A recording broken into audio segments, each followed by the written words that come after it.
छात्रों, हिंदी व्याकरण का एक हिस्सा हम देखने जा रहे हैं कि वाक्य शुद्धिकरण।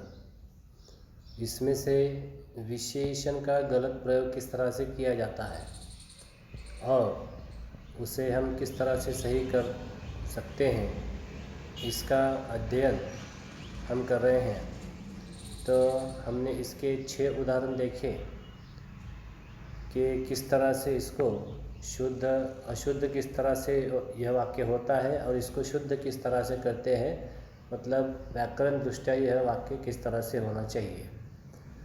तो यह 6 वाक्य हमने देखे।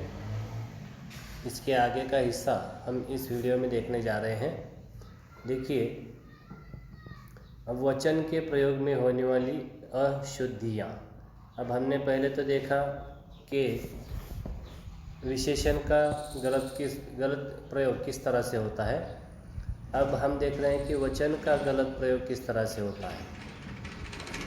तो देखिए, यह मैं पढ़ रहा हूँ, आप समझने की कोशिश कीजिएगा। उदाहरण अगर इसका हम देखें तो हमारी यह बात ख्याल में आ सकती है कि किस तरह से गलती होती है और इसे किस तरह से शुद्ध किया जाता है। देखिए, पहला उदाहरण, इस घर में अनेकों खाली पीपा है। इस घर में अनेकों खाली पीपा है, मतलब वचन के प्रयोग, मतलब एक वचन अनेक वचन। तो कर्ता अगर एक वचन होगा तो उसके लिए अलग जो है प्रयोग ही होगा।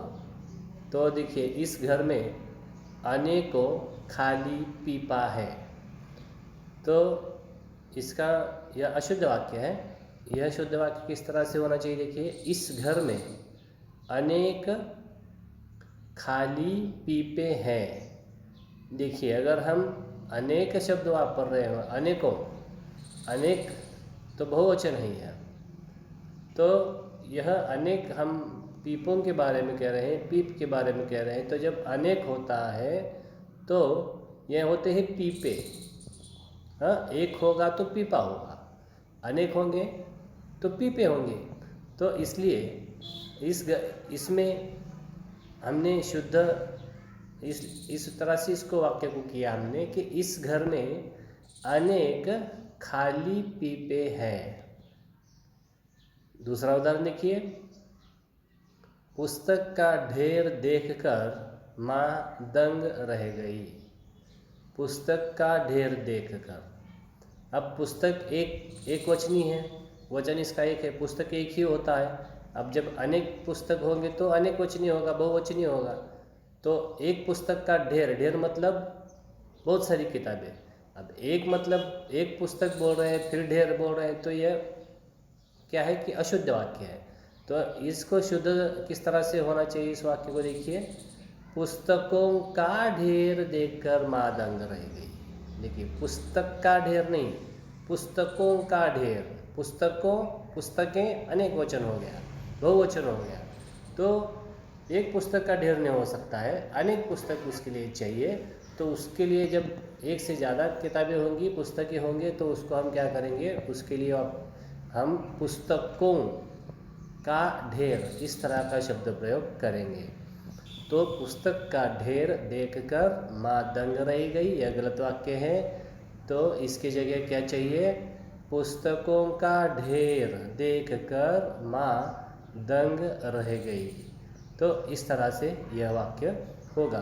तो यह दूसरा प्रकार है कि अशुद्धताएं। हमने देखा कि विशेषण का भी गलत प्रयोग करके वाक्य अशुद्ध किया जाता है और वचन का प्रयोग होने पर भी, गलत प्रयोग होने पर भी वाक्य अशुद्ध होता है।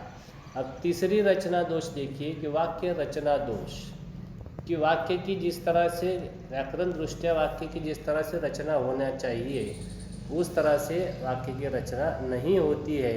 तो उस वक्त हमें इसको व्याकरण दृष्टया शुद्ध करना होता है और उसका जो वाक्य रचना में जो दोष है उसे हम दूर करना हमें आना चाहिए।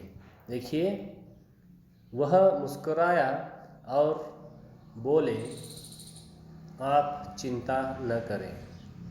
देखिए वह मुस्कराया और बोले आप चिंता न करें। तो यह वाक्य का रचना दोष है।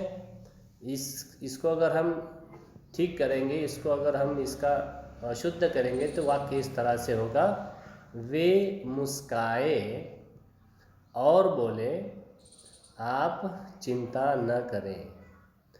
देखिए वे मुस्कुराए और बोले आप चिंता न करें। तो इसमें क्या बात समझ में आई? देखिए वह मुस्कुराया मतलब थोड़ा हम जिसको हम कहते हैं ना कि अजीजी मराठी में बोलते हैं उसको, और एक ही भाषा पर बात करना। तो वह मुस्कुराया मतलब वो मुस्कुराया, तो अपने से जो छोटा होता है उसको हम वह कहते हैं, और हमसे जो बड़ा होता है उसे हम वे कहते हैं। वे का मतलब थोड़ा हम क्या करते हैं कि आदर युक्त यह संबोधन है। तो वह मुस्कुराया और बोले, वह मुस्कुराया और बोले, इसके जगह हमें क्या लिखना चाहिए? वे मुस्कुराए और बोले आप चिंता न करें। तो इस तरह से वाक्य शुद्ध हो गया। दूसरा देखिए, करामत ने गाय के माथे पर आगे बढ़कर हाथ फेरा।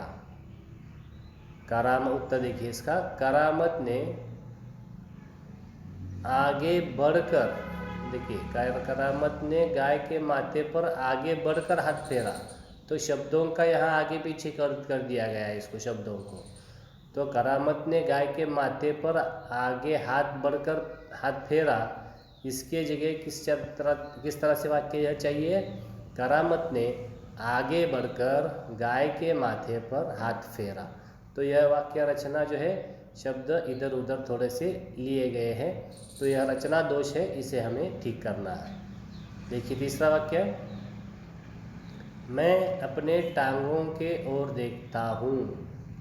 उत्तर देखिए, मैं अपने टांगों के, अपने नहीं, मैं अपनी टांगों की ओर और अपनी, अपने के जगह अपनी, और टांगों की ओर, टांगों के ओर नहीं। तो यह छोटी सी गलतियाँ इसमें होती है, इसको हमें शुद्ध करना होता है। यह आपको आसानी से गुण मिलाकर देने वाला सवाल है, तो इसको समझने की कोशिश कीजिएगा। चौथा उदाहरण देखिए, गोवा के बीच पे घूमने में बड़ा मज़ा आई। तो गोवा के बीच पर, पे के जगह पर, घूमने में बड़ा मज़ा आया। मज़ा आई नहीं, मज़ा आया। पांचवा उदाहरण देखिए, लक्ष्मी की एक झुब्बेदार पूंछ था। अब पूंछ क्या है? स्त्रीलिंग है, पूंछ था नहीं होती है, पूंछ थी। लक्ष्मी की एक झुब्बेदार भी नहीं, यह क्या होना चाहिए? झब्बेदार। लक्ष्मी की एक झब्बेदार पूंछ थी। आगे देखिए, डॉक्टर महादेव साहा ने बाजार से नए पुस्तक को खरीदा। डॉक्टर महादेव ने बाजार से नई पुस्तक खरीदी। नई पुस्तक खरीदी, तो यह वाक्य है। आगे देखिए, गोवा में कई फिल्मों का हिट शूटिंग हुई है। गोवा में कई हिट फिल्मों की शूटिंग हुई है। देखिए शब्दों का हेरा फेरी की गई है। गोवा में कई फिल्मों का हिट शूटिंग हुई है। गोवा में कई हिट फिल्मों की शूटिंग हुई है, यह सही वाक्य है। आठवां वाक्य लिखिए, आचार्य अपनी शिष्यों से मिलना चाहते थे। अब यह शुद्ध वाक्य देखिए, आचार्य अपने शिष्यों से मिलना चाहते थे। तो यह आचार्य अपनी शिष्यों से, क्या है? शिष्य ऐसा नहीं होता है, स शामृत का यहाँ लिखना चाहिए, शिष्य नहीं, यह शिष्य होता है। तो आचार्य अपनी की जगह अपने शिष्यों से। धूल खोजने पे भी कहीं नहीं मिलता है। देखिए इसका सही वाक्य, धूल खोजने पर भी कहीं नहीं मिलती है। धूल स्त्रीलिंग है, तो इसको मिलता नहीं, मिलती करना चाहिए। तो धूल खोजने पर पे नहीं, धूल खोजने पर भी कभी नहीं मिलती है। 10वां, किसी ज़माने में यह शहर बहुत आबाद है। तो किसी ज़माने में यह शहर बहुत समृद्ध था। आबाद के जगह बहुत समृद्ध था, ऐसे इस वाक्य रचना को चाहिए। आगे देखिए, लक्ष्मी की आँख में आंसू आई। देखिए, लक्ष्मी की आँख में आंसू आई, लक्ष्मी की आँखों में आंसू आए। आंसू अनेक वचन है तो आई नहीं, आए। आगे देखिए, हमने क्रिकेट की मैच देखी। हमने क्रिकेट का मैच देखा। मैच देखी नहीं, मैच देखा। क्रिकेट का मैच देखा। हमने क्रिकेट की मैच देखी नहीं, हमने क्रिकेट का मैच देखा। माँ की मझली भाभी दुलारी बहू है। माँ की मझली भाभी दुलारी बहू है। यह इस वाक्य तरह से शुद्ध होगा कि मझली भाभी माँ की दुलारी बहू है। तो शब्दों की हेराफेरी यहाँ पर किए गई है, हमें इसको ठीक से लिखना है। आगे देखिए, गुप्ता जी की कमरा शायद बगल में है। गुप्ता जी की कमरा यानी होता है गुप्ता जी का कमरा होता है। गुप्ता जी का कमरा शायद बगल में है। वही आधार पे भारत को कल्याणकारी राज्य बनाने की बात चली है। उसी आधार पर, वही आधार पर के जगह उसी आधार पर भारत को कल्याणकारी राज्य बनाने की बात चली है। तो यह देखा हमने कि कुछ वाक्य रचना में इस तरह से दोष किया जाता है।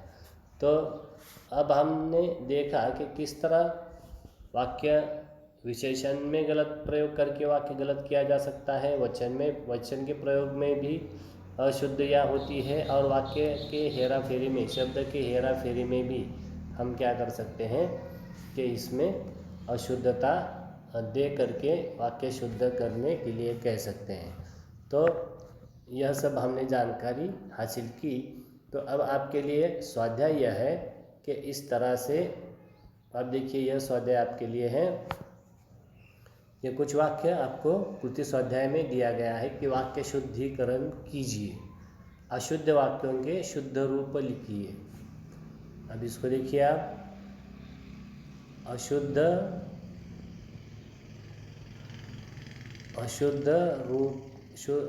वाक्य के शुद्ध रूप लिखिए। उनके ऊपर ऐसा बोझ नहीं आया जिससे कि उन्हें परेशानी हो। सभी धर्म आश्रम को मान होंगे। इसी मंदिर में अनेकों बुद्ध की मूर्तियाँ हैं। माँ को यहाँ से गई बस 1 मिनट हुई है।